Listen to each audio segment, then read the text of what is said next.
Welcome to my channel. I'm Gary Wiryawan, and today I want to share my thoughts about prime lens versus zoom lens. Intro.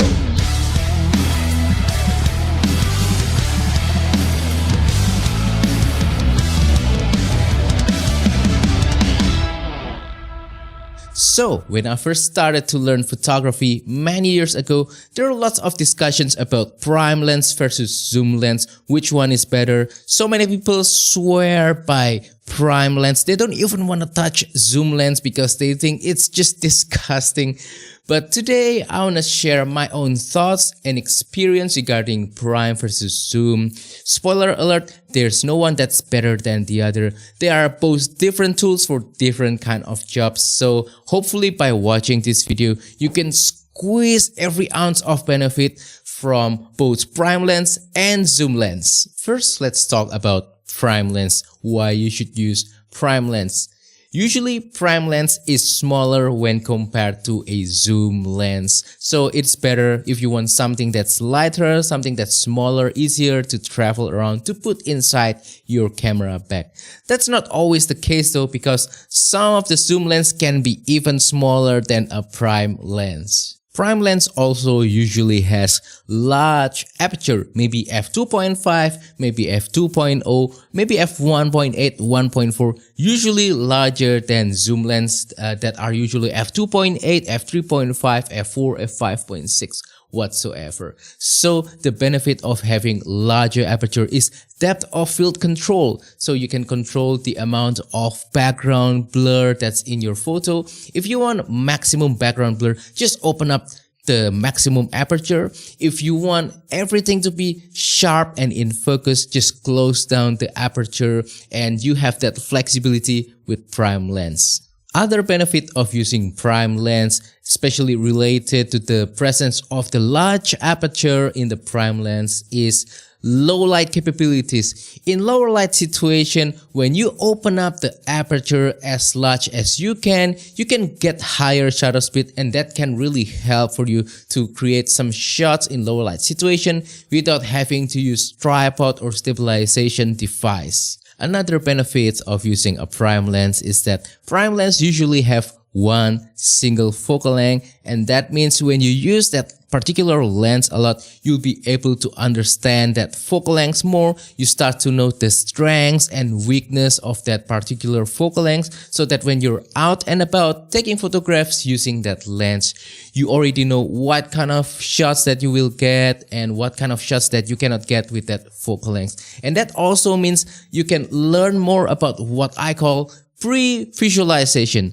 So what I mean by pre-visualization is basically when you're walking around and you see a good scenery with lots of potential for photo, you can already imagine in your head without taking your camera out from the bag how tight or how wide will that particular focal length will be when you're capturing that shot, so that you know whether this particular scenery is good for this lens or not. That's what I call pre-visualization, and I think that's a very important skill to have when you're doing photography. And prime lens will definitely help you to learn more about pre-visualization. Now let's move on with zoom lens, why you should use zoom lens. And definitely the first benefit of using zoom lens is the ultimate flexibility. With one single lens you can cover multiple focal lengths, so you can be really versatile and do lots of different kinds of photography genres with just one single lens. Obviously, with prime lens, when you want to have different focal lengths, you have to change lens. Otherwise, you have to either come close or crop your image later on in post-processing. But with zoom lens, you can just zoom it right away. Zoom it in, zoom it out. You can have different focal lengths. So this, I think, is better for run and gun situation, for example, for travel photography, for event or documentary photography, that kind of stuff that requires you to be really quick and you don't want to miss out some photo opportunities because you're busy changing lenses. Also related to what I just said, by using zoom lens, you'll be able to prevent dust getting into your sensor because you're not changing lens as frequent as if you are using prime lens. So that's a good thing as well, because dust on your sensor will definitely affect the image quality, especially if you are shooting in lower aperture and you start to see speckles on your image. That doesn't look good at all, and it takes time to post-process as well. Another benefit of using zoom lens is that you can really simplify your photography setup. With zoom lens, because you have all the focal lengths already covered in one lens, you can just use one lens or maybe two zoom lens to get the maximum amount of focal lengths, as opposed to using maybe like 4 or 5 different prime lens. They're cumbersome if you start to carry more than 2 or 3 prime lens, and with zoom lens you can really become lighter and you can become more efficient with your photography tools. Now let me summarize all of the things that I just said in this video. So when should you use a prime lens? I think it boils down into quality versus quantity. If you want the maximum amount of quality out of the image, I think I will choose a prime lens, especially if I'm not restricted by time. If I have plenty of time to nail the picture that I want, if I want the maximum potential, especially in terms of depth of field control, to be able to control the image to my liking, then I will use a prime lens. So yeah, once again, quality over quantity. But that's not to say that you cannot use prime lens for quantity stuff. For example, I can just use this thing right here. This is the Panasonic Lumix 14mm f2.5 all day long for street photography. With just one single lens, I can cover all my street photography needs. Now, zoom lens. When should you use zoom lens? And the answer is pretty similar like the prime lens. It's just the opposite. It's for quantity over quality, meaning that if you don't really have that much time and you have to cover all sorts of different kinds of photo in all sorts of different kinds of focal length, then I will choose a zoom lens. But that's not to say you can take quality photos using zoom lens. You can. This is the Panasonic Lumix 14 to 140mm super zoom lens, and with this lens I've captured so many of my keeper shots. In other words, if you are limited by time and you have to really be quick, choose a zoom lens. I think you'll be better with a zoom lens in that kind of scenario.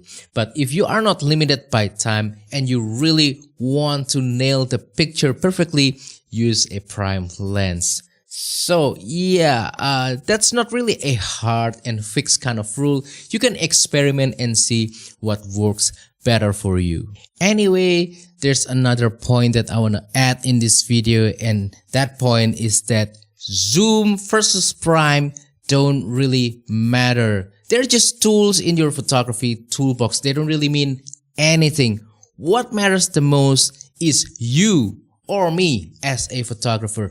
How are we able to take pictures that have nice composition, that has story, that captures a good lighting or a good moments, how our pictures are able to make our viewer feel something in their heart when they're looking at our pictures. I think that's what matters the most. So what's more important than the prime versus zoom discussion is how you're able to improve as a photographer. And that is to go out, to practice more, to take more pictures, and to learn from our previous pictures and mistakes and be able to improve our skill every time we take pictures. To end this video, I want to share my favorite prime lenses as well as my favorite zoom lenses. For a context, I'm a micro four thirds shooter, so all of these lenses that I will mention are going to be micro four thirds lenses. Let's begin with prime lens. My favorites are the Panasonic Lumix 14mm f2.5 for my general moderate wide angle prime lens. And then also the Panasonic Leica 15mm f1.7, very similar to the 14mm, but this is for more like a quality kind of shots. I will usually use the Leica lens. And then also other favorite is the Panasonic Lumix 20mm f1.7 if I want something to be a little bit closer with more separation between the subject and the background, and slightly tighter focal length as well. And also for a telephoto prime lens, my favorite is currently the Olympus 75mm f1.8. My favorite lens currently, almost replacing my other favorite lens, which I will mention really soon. In terms of zoom lens, my usual go-to zoom lens for micro photos are the Panasonic Lumix 12 to 32mm for general out and about photography. This lens is really nice for that. And then for the telephoto lens, I will usually use the Panasonic Lumix 35 to 100mm f4 to f5.6. This is my favorite lens, my favorite telephoto lens, and my current favorite lens. And for my all-in-one solution, I will usually go to the Panasonic Lumix 14 to 140mm f3.5 to f5.6. This is for travel photography. And for higher quality kind of shots, I will usually choose the Olympus 12 to 40mm f2.8. This is what I usually use for recording B-roll videos and for capturing thumbnails for my YouTube. And that wraps up today's video about prime versus zoom. I hope this has been helpful and informative. And please comment down below, what do you think about prime versus zoom? Also, if you have any question, please comment down below as well, and I will try my best to answer them. Don't forget to support my channel by liking this video, sharing this video, subscribing to my channel down below. If you want to support my channel even further, consider using the affiliate links on the description below, or use the super thanks button to make a small donation to my channel. Thank you and see you on the next video. Goodbye.